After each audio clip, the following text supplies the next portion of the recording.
Alrighty, hello. Alright, let's continue on. So, Gusteau Skinner's office an hour later. Skinner returns to his office soaked and furious, only to find Linguini sitting at his desk. Skinner, you? Get out of my office! Colette, he is not in your office, you are in his. Colette holds up Gusteau's will. Skinner's jaw drops.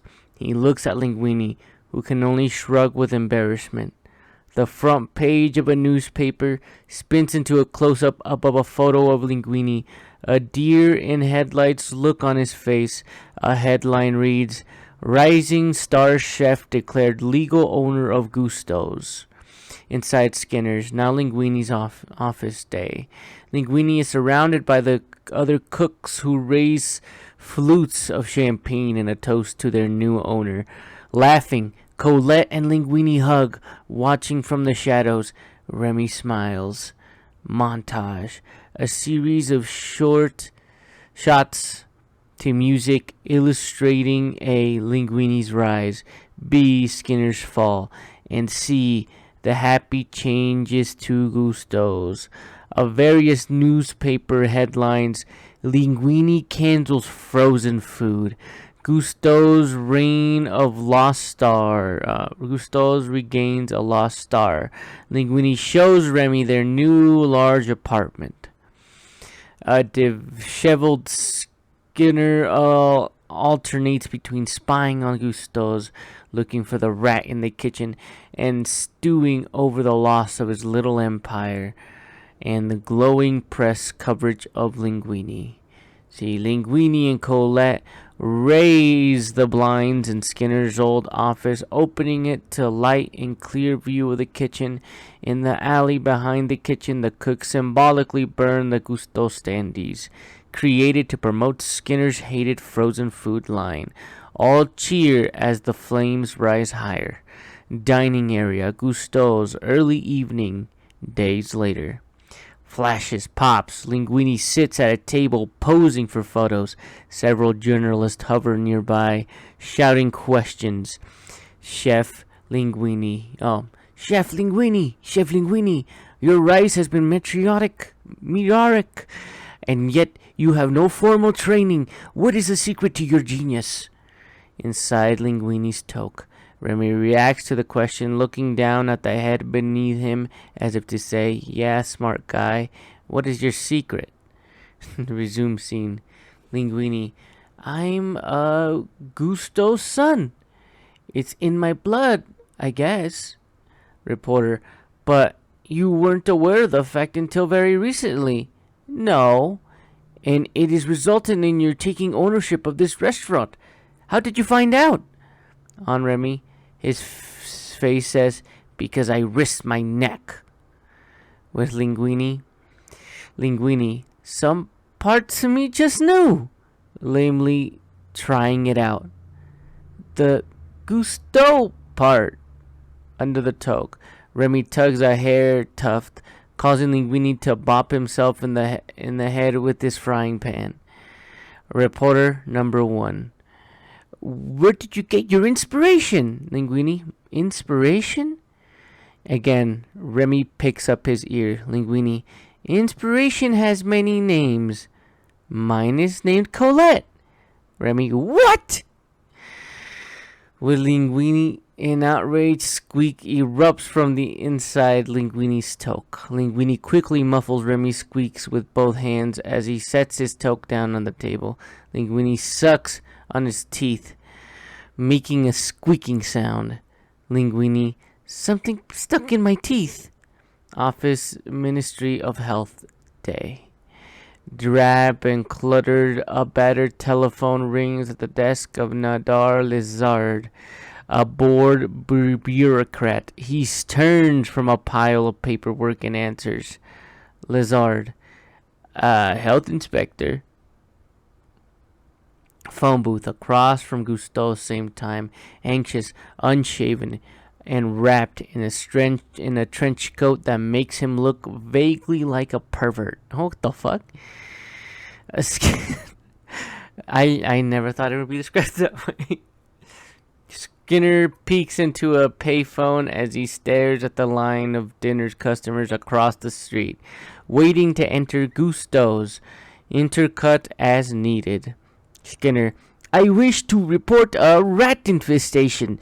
He's taken over my Gusto's restaurant. Lizard, Gusto's, eh? I can drop by. Consult appointment log. First coming is 3 months. It must happen now! Monsieur, I have the information. If someone cancels, I'll slot you in. Skinner, but the rat! Lazar hangs up. Skinner listens to the dial tone, deflated. Skinner, stole my documents. Kitchen, Gusto's restaurant. Horst looks at the clock, scowls, and turns to Colette. Horst, it's past opening time. Colette, he should have finished an hour ago. She heaves an annoying sigh and heads out to the dining area.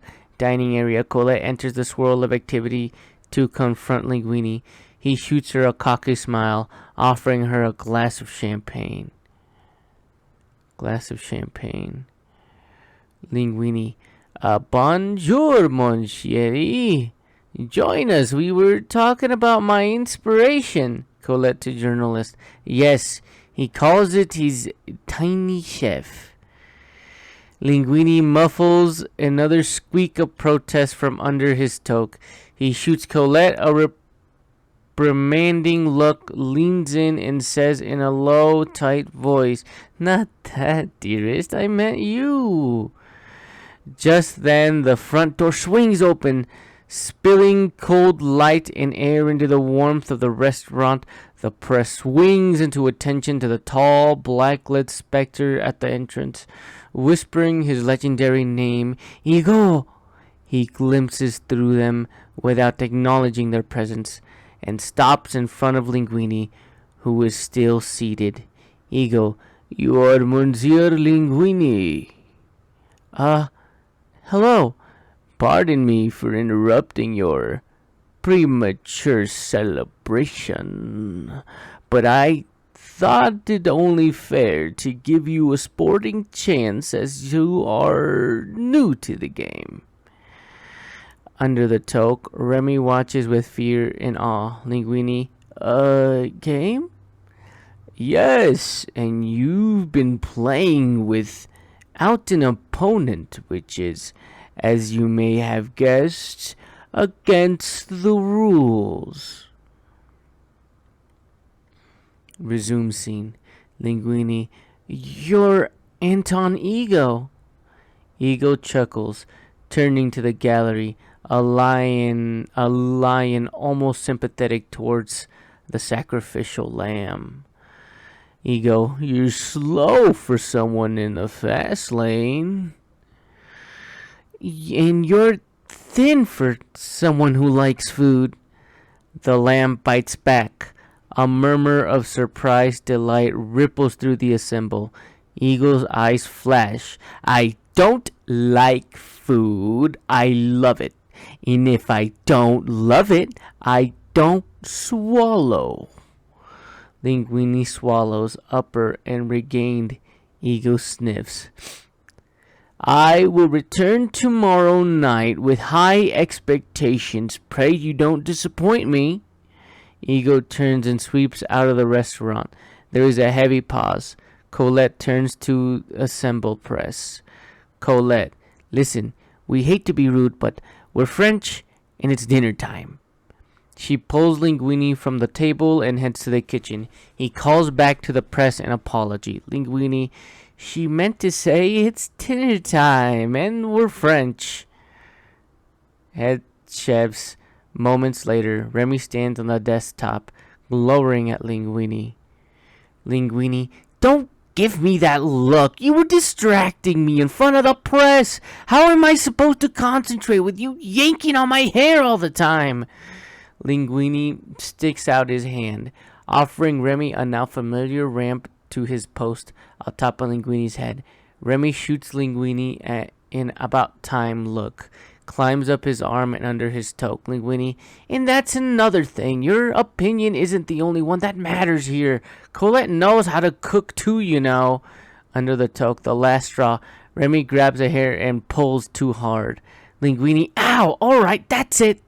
Outside, back kitchen entrance dusk. The door bangs open. Linguini storms out, mashing his toque against his head, angrily shuts the door behind him. He yanks his toque off and gets in Remy's tiny face. Linguini, you take a break, little chef. I'm not your puppet, and you're not my puppet controlling guy. From the roof above, Skinner watches this strange scene, his jaw hanging open. Skinner, the rat's the cook. Linguini, you cool off and get your mind right, little chef. Ego's coming and I've gotta focus. Skinner watches as Linguini storms back into the kitchen. He exits, ducking down the fire escape. Resume Remy. He's furious. In a pint-sized fit of rage, he kicks a can, then tottering under his weight, picks up a bottle to throw against the wall and suddenly finds himself face to face with Emile and his rat pals. Emile, wow, I've never seen that before. Kit, yeah, it's like you're his fluffy bunny or something. The other rats laugh. Remy's face goes hard. Emile, I'm sorry about all the guys, Remy. I tried to limit them, but you know what? It's okay. To the group, says Remy. I've been selfish. You guys hungry? Rats respond eagerly. Dinner's on me. We'll go after closing time. In fact, to Emile, evil grin, tell Dad to bring the whole clan. Linguini's apartment night. Linguini returns, calling out in darkness apartment. Linguini, little chef? He looks in Remy's little sleeping area, finding it empty. Kitchen, Gusteau's night. Horse puts the kitchen to bed. He pulls his coat and turns the light out. Beat. A metal grate in the floor lifts up. Remy and Django peek out. Django, this is great, son. An inside job. Too loudly. I see the appeal. Remy, shh. Remy climbs out, looks around, signals the coast is clear, and the army of rats, a crack food theft unit, pour in after him. Opens after him, mobilizing effectively to raid the vault as he opens the door. When all of a sudden, Linguini returns to the kitchen. Linguini, little chef? Little chef? The clan rats instantly freeze, camouflage himself into both amazing and precious, and close look will betray the deception. Remy steps out, revealing himself to Linguini. Linguini, hey, little chef, I thought you went back to the apartment, then you weren't there. I don't know, it didn't seem right. As Linguini opens up to Remy, we cut to quick shots, visual gags of the rat clan hiding in plain sight, desperate to avoid discovery. Remy listens distracted. Linguini, to leave things the way we did, so I came hoping you'd be here, and here you are. Linguini is so absorbed in his own feelings that he's utterly blind to the fact that the food safe door is ajar and that he's caught the rats mid-heist. Linguini, look, I don't want to fight. I've been under a lot of, pressure. A lot has changed in not very much time, And I'm suddenly a Gusteau, and I gotta be a Gusteau, or, people will be disappointed. It's weird. Inside the food safe, more quick shots, rats hide. Up on the shelves and egg cartons inside the holes in the wedge of Swiss cheese, submerge in an open sack of coffee beans, leaving only their tiny noises visible. Emile hides in the center of the asparagus bunch, held together by a rubber band.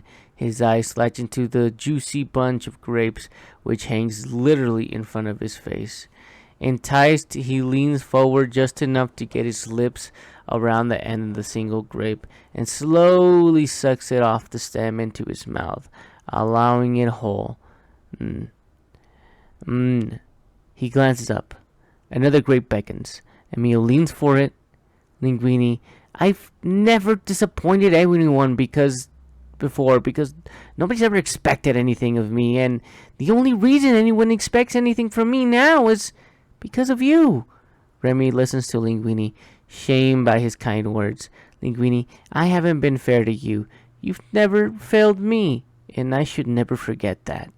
Inside the food safe, Emilna stuffed and lumpy with grapes, eyes last remaining grape on the stem. Balancing on the cheese wheel, he lashes the asparagus rubber band to the shelf and leans out over the edge, straining to reach the long grape. Linguini, the most honorable friend a guy could ever ask. The cheese wheel stiffs. Emil loses his balance and falls, hits the floor, spread eagle. The cheese lands on top of him, causing his belly full of grapes to machine gun from his mouth and hit the back of Linguini's neck. He turns, sees the food safe door is open. Linguini, what is this? What's going on? He pulls open the door and flips the light on. The rats flee, spiraling from the shelves in a squeaking fur-covered wave. That rushes past Linguini's feet and out the open door. Linguini, to Remy, betrayed. You're stealing from me? More. Linguini, how could you? I thought you were my friend. I trusted you. Outside the kitchen, rear engines continue. The door bursts open and a flood of rats pour out to the rear door into the alley. Linguini behind them, brandishing a mop. Linguini, get out! You and all your rat buddies, and don't come back or I'll treat you the way restaurants are supposed to treat pests. Linguini ducks back inside, slamming the door behind him. Remy stares in silence, devastated by what he's done. Django and the rest of the rat clan emerges from the shadows, gathering around the group, including Remy and Emil. Remy, you're right, Dad. Who am I kidding? We are what we are, and we're rats. Remy turns unconsciously, drops to 4 legs, and walks slowly away. His voice distant and sad. Remy, well, he'll leave soon, and now you know how to get in. Steal all you want. Django, you're not coming? I've lost my appetite, said Remy. Dining room, Gusteau's restaurant night. Strangely, Linguini is dressed as a waiter. He waits on a dinner diner whose face is hidden behind a menu. Linguini, do you know what you'd like, sir? The menu lowers, revealing Ego. He grins. Ravenous. Ego, yes, I'd like your heart roasted on a spit. Oh. Sorry, I gotta repeat that line. Yes, I'd like your heart roasted on a spit. Linguini's is frozen in fear, his heart pounding as Ego's cold chuckle turns into a roar. Inside head chef's office, morning continues. Linguini awakens. Someone is pounding at his office door. Linguini, come on in. The door opens and Colette leans in, speaking tenderly. Colette, today's the big day. You should say something to them. Linguini, like what? You are the boss. Inspire them. Kitchen minutes later, Linguini places a stepladder at the front of the kitchen and stands on top step. He clears his throat. Attention, everyone. The staff pauses, turns their attention to Linguini. Linguini, tonight is the big night. Appetite is coming and he's going to have a big ego. Stops and corrects himself. I mean, ego.